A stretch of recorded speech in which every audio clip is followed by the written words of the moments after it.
ಇವತ್ತು day 2 breakfast idli sambar chutney ಮತ್ತು ವಡಾ ಮಾಡಿದ್ದಾರೆ ನಮ್ಮ ಹುಡುಗರು. ಆಲ್ರೆಡಿ ಎಲ್ರದ್ದು ಕಾಫಿ ಆಗಿ ಇವಾಗ ಎಲ್ಲರೂ ತಿಂಡಿ ತಿನ್ನಲಿಕ್ಕೆ ಅಂತ ಬರ್ತಾ ಇದ್ದಾರೆ. ಇವಾಗ ಇಲ್ಲಿಂದ ತಿಂಡಿ ತಿಂದು ಹೊರಟು 9 ಗಂಟೆ ಅಷ್ಟೊತ್ತಿಗೆ ನಾವು ಮಥುರಾಗೆ ಹೋಗೋ ಕಡೆ ಇದ್ದೀವಿ. ಎಲ್ರಿಗೂ ಗುಡ್ ಮಾರ್ನಿಂಗ್. Good morning. ಈಗ ನಾವೆಲ್ಲ ತಿಂಡಿ ತಿಂದು ಮಥುರಾ ಕಡೆಗೆ ಟ್ರಾವೆಲ್ ಮಾಡೋಕ್ಕೆ ಹೊರಟಿದ್ದೀವಿ. ಎಲ್ಲರೂ ತುಂಬ ಬ್ಯೂಟಿಫುಲ್ ಆಗಿ ರೆಡಿ ಆಗಿದ್ದಾರೆ. Good morning uncle. ನಿಮ್ಮ ಹೆಸರೇನು, ಎಲ್ಲಿಂದ ಬಂದಿದ್ದೀರಾ? ಕುಮಾರಸ್ವಾಮಿ.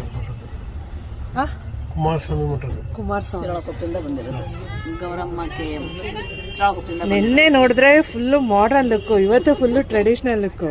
ಸೂಪರಾಗಿ ಕಾಣಿಸ್ತಾ ಇದ್ದೀರಾ ಎಲ್ಲರೂ.